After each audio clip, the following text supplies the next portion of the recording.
উত্তর কলকাতার বিখ্যাত বসু ঠাকুর পরিবারের ছেলে, তবে পারিবারিক গানের প্রতি আকর্ষণ থেকে বেরিয়ে এসে এই ছেলে এখন ময়দান কাঁপাচ্ছে। বসু ঠাকুর পরিবার গানের প্রতি আকর্ষণ ছেড়ে।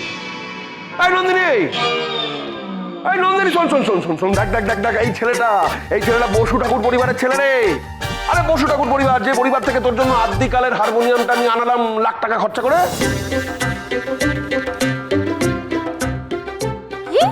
কত নিয়েছে? লাখ টাকা? আরে না, টাকাটা তো বড় কথা নয় রে নন্দিনী, তুই পুরোনোটা বদলে একটা নতুন ঝাঁচকচকে হারমোনিয়াম নিতে পারতিস তো। আমি কি তোমায় বলেছিলাম যে আমি ওটা কিনে দাও? পেপারে অ্যাড দিয়েছিল, আমি সেটা দেখে বলেছিলাম যে ওই হারমোনিয়ামে কত গুণী শিল্পীর ছোঁয়া আছে। ওই জিনিসটা একবার ছুঁতে পারলেও জীবন ধন্য হয়ে যেত। আরে বাবা, তুই ছুঁতে চেয়েছিস বলেই তো আমি একবারে আনিয়ে দিয়েছি। আমার মেয়ে বারাসাতের SRK মেয়ে যা পছন্দ করবে আমি একবারে এনে সেটা হাজির করাবো। হ্যাঁ,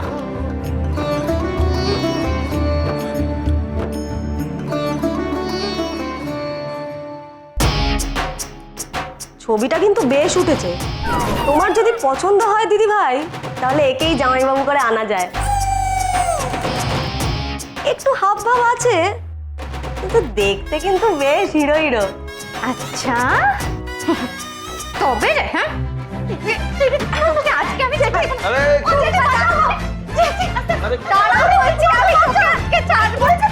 আরে কি, আরে যাও না তুমি।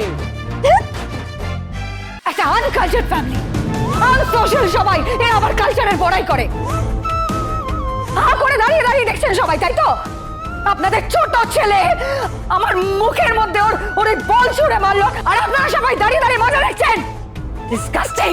আহা, মুখে মারবো কেন? গ্লাসে টিপ করেছিলাম, আরে ওটাই তো স্কিল। তবে হ্যাঁ, নেক্সট টাইম মুখ বন্ধ করতে হলে কিন্তু শাট আপ নবাব।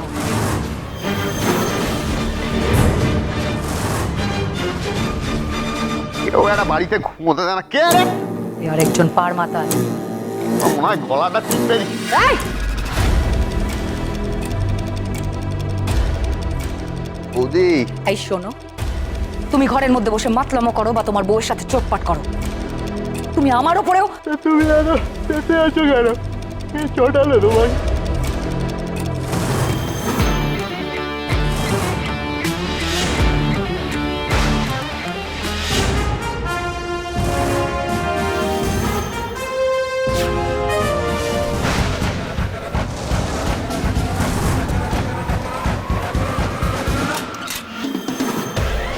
আমি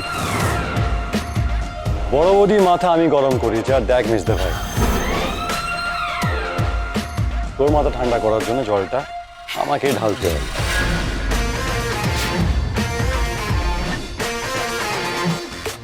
আজ একটু বেশি লাফাচ্ছিস মনে হচ্ছে না? নবাবের ছবি বেরিয়েছে আজকের কাগজে, ম্যাচ জিতেছে, বিশাল বড় ছবি চেপেছে ওরা ট্রফি নিয়ে। ট্রফি? হাটের ট্রফি? কোন চোর বাজার থেকে কিনেছিস রে? কত খরচা গেল? যে চোর বাজারে যায় তারই মাথায় চোর বাজারের কথা আসে। নেশার জন্য বাড়ির কত জিনিস যে চোর বাজারে গিয়ে বিক্রি করেছিস, তার কোনো ঠিক আছে? ব্যাস শুরু হয়ে গেল আপনাদের বস্তির মতো ঝগড়া। আর নবাব, আজকে এই সব কিছু হলো তোমার জন্য। আমি তো শুধু একটা স্কিল। তোমার ওই স্কিল নিয়ে পাড়ার মাঠের বাইরে ফুটবল খেলতে অন্য কোথাও তুমি যেতে পারবে না, আমি বলে দিলাম। বাড়ির সবাই তো তোমায় খুব ভালোবাসে, তোল্লাই দেয়, মাথায় তুলে নাচে, কেউ তোমাকে এই সত্যিটা বলবে না। আমি আজকে বলে দিলাম,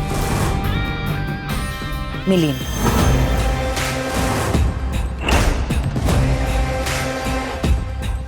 ওভাবে বলছো কেন বড় বৌমা? কাল কি হবে কে বলতে পারে?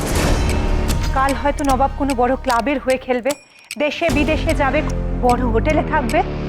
বড় হোটেল?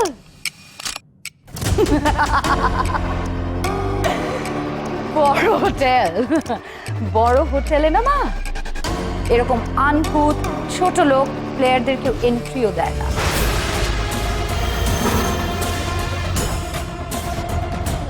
আর অন্য হোটেলের কথা ছাড়ুন না, আমার হোটেল রয়্যাল প্যালেসেও যাক, দেখি ওর কত এলেম আছে। নবাব, আমার হোটেলে না একটা কফির দাম মিনিমাম 2000 টাকা থেকে শুরু হয়, 2000 bucks।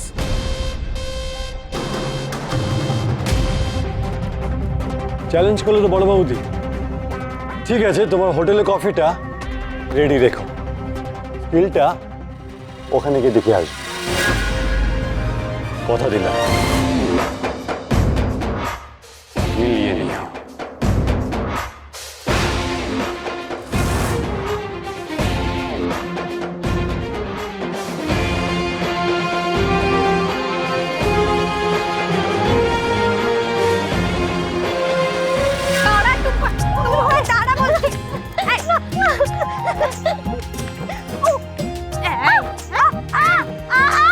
আমার জন্য হিরো খোঁজাচ্ছে? হ্যাঁ, হিরো খোঁজাচ্ছে না? জামাইবাবু চাই তোমার, তাই না? জামাইবাবু চাই। ছাড়ো। আরে কি খারাপটা বলেছি আমি? তবে আরে থাম থাম থাম থাম, টুম্পার কথায় রাগ করিস না রে। ও একটা বোকার হদ্দ। তুই কি ভাবলি যাত্রার সঙ্গে তোর বাবা তোর বিয়ে দিয়ে দেবে? তোর হিরো আমি পছন্দ করে ফেলেছি রে।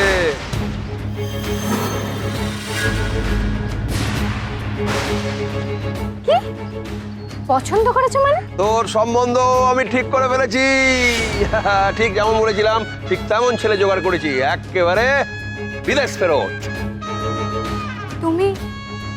তুমি আমার সম্বন্ধ করে ফেলেছো, আর সেটা একবারও আমাকে জানানোর দরকার মনে করনি তুমি? আরে তোকে চমকাতে আমার দারুণ লাগে রে মা, দারুণ লাগে। এই যে ধর, তোকে আমি গাড়ি দিলাম, হারমোনিয়াম দিলাম, এবার আজকে ভালো রেজাল্টের জন্য ভেবেছিলাম হোটেলে খাওয়াতে নিয়ে যাবো, আর সেখানে ছেলেটার সঙ্গে তোকে আলাপ করে দেবো। আরে আমার দিকে তাকাচ্ছিস কেন? আমিও তো এই জানলাম, আমাকে তোর বাবা আগে বলেনি, বিশ্বাস কর। অত চাপ নিস না রে, তুই আবার রাজনন্দিনী রে, রাজনন্দিনী। তোকে আমি তেমনই রাজপুত্রের হাতেই দেব। আমার বিয়ে তোমার স্বপ্ন হতে পারে বাবা, কিন্তু আমার স্বপ্ন নিজের পরিচয় তৈরি করা। দূর দূর দূর, তুই বিয়ের পর দেশের বাইরে যাবি, দেখবি জীবনটা পুরো বদলে গেছে রে। এই সুপ্রিয়া, শোনো, মেয়েকে কিন্তু খুব ভালো করে সাজিয়ে গুজিয়ে দেবে। হ্যাঁ, আজকে আমরা পাকা কথা বলে নেবো, ওদেরকে ওই রয়্যাল প্যালেস হোটেলে আসতে বলি।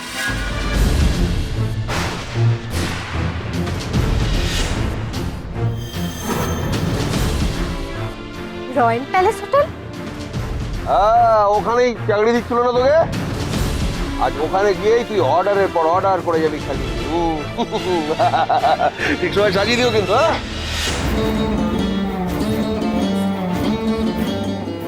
ওখানে চাকরি করার স্বপ্ন ছিল আমার।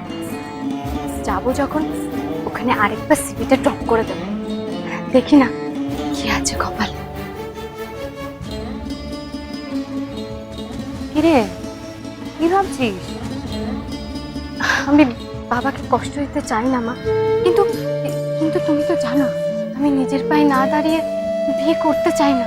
বিদেশ ফেরত ছেলে তো খোলামোলা মানসিকতারই হবে। তুই বরং ওর সাথে আলাদা করে কথা বলিস। বাবা রাজি হবে? তোর বাবাকে আমি বোঝাবো, আমি বলবো যে আমার মেয়েকে যেন এমন পাত্রের হাতেই তুলে দেওয়া হয় যে ওর পাশে থাকবে, ওর স্বপ্ন পূরণ হতে ওকে সাহায্য করবে, এটা বুঝবে।